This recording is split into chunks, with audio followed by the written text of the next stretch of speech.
He was one of the outstanding English playwrights and politicians of the 18th century. Except, like many other exceptional exponents of the benign art of theatre and the dark arts of politics, he wasn't English, he was Irish.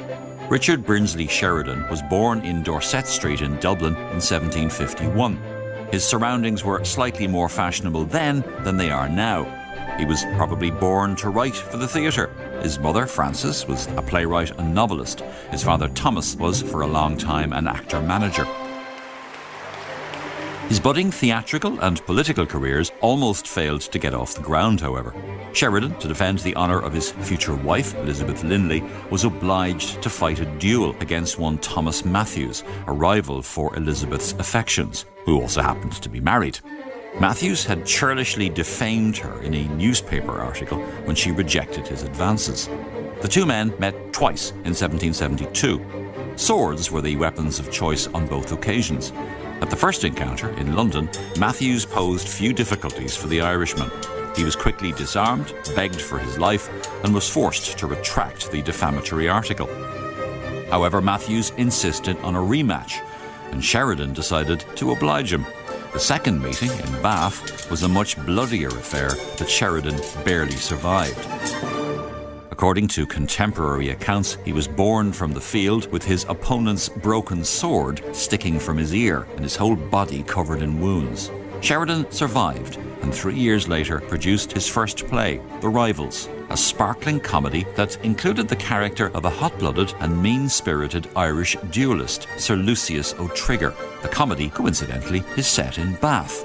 There's more than one way of gaining revenge on a loathsome adversary.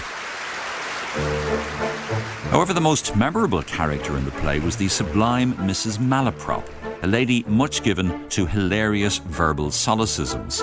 Hence, such infamous howlers as her reference to an allegory on the banks of the Nile, and he can tell you the perpendiculars. She also refers to another character as the very pineapple of politeness. His greatest work, which appeared 2 years later in 1777, was The School for Scandal.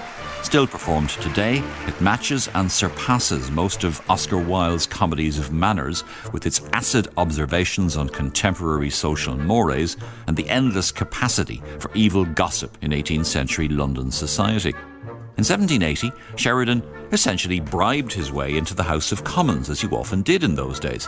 The franchise in his constituency was fortunately small, as each vote was reported to have cost him 5 guineas. In Parliament, he allied himself to the Whig faction led by Charles James Fox and sided with the American colonials in their disputes with England.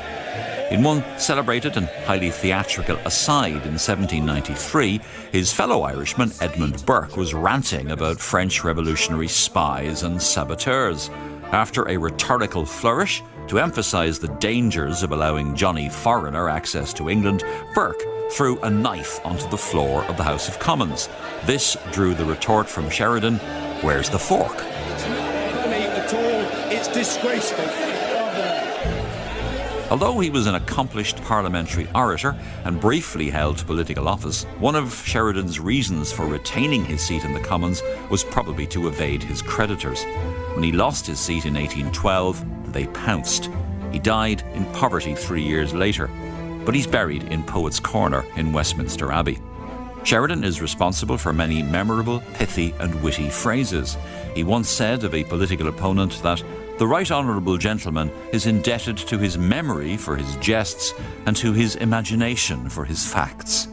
In his 1779 play The Critic, he has one of his characters make the very politically apposite observation that the number of those who undergo the fatigue of judging for themselves is very small indeed.